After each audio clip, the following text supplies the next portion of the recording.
Mon grand-père était un homme gentil et doux. Il avait l'habitude de me raconter des histoires. Il jouait par terre avec son petit-fils de 3 ans, nichant. Mais tout a changé après qu'il a eu un accident. Mon grand-père a glissé sur le sol alors qu'il rentrait du marché de mon village en Inde. Il a pu se relever, mais sa nature gentille et douce a disparu. Il a crié quand mon petit frère a voulu jouer avec lui. Quand je suis venue pour une histoire, il m'a jeté des pierres. Il a couru comme un fou autour de la maison. Il est monté sur le toit et a sauté en bas. Puis il est remonté et a sauté. Il a pleuré jour et nuit. Tout le monde avait peur d'être près de lui, même grand-mère. Père, mère et grand-mère ont emmené grand-père chez les médecins des plus grands hôpitaux.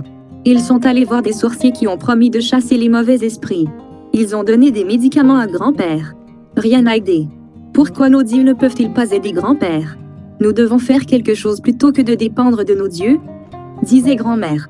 La famille a perdu sa foi en ces dieux de pierre. Mais ils ont continué à essayer de trouver un remède et ont finalement déménagé du village vers la grande ville de Varanasi pour chercher un traitement médical pour grand-père. J'espérais que grand-père serait guéri et qu'il pourrait me raconter des histoires une fois de plus. Père et mère ont ouvert une petite blanchisserie où ils avaient repassé les vêtements. Ils ont emmené grand-père chez différents médecins. Un dimanche, père et mère ont décidé d'aller dans une église chrétienne. Le père et la mère n'étaient pas chrétiens, mais ils étaient prêts à prier un nouveau Dieu si cela pouvait aider grand-père. Après l'église, mère a dit à grand-mère que le pasteur avait prié pour grand-père et le reste de la famille et qu'elle et son père prévoyaient de retourner à l'église le dimanche prochain pour plus de prières.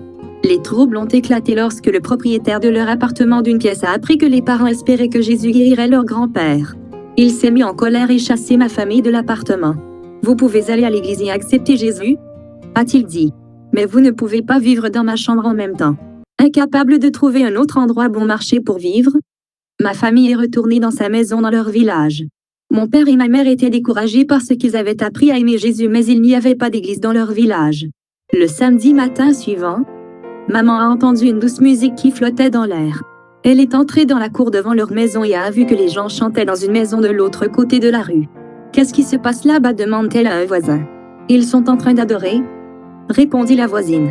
« Il n'y avait pas de gens qui faisaient leur culte là-bas avant » dit maman. « Et pourquoi ne sont-ils pas en adoration le dimanche? Je ne sais pas » dit le voisin. « Mais une sorte de culte est en cours. » Jira a présenté sa mère au pasteur adventiste, qui l'a invité à prier avec les autres personnes dans l'église de la maison.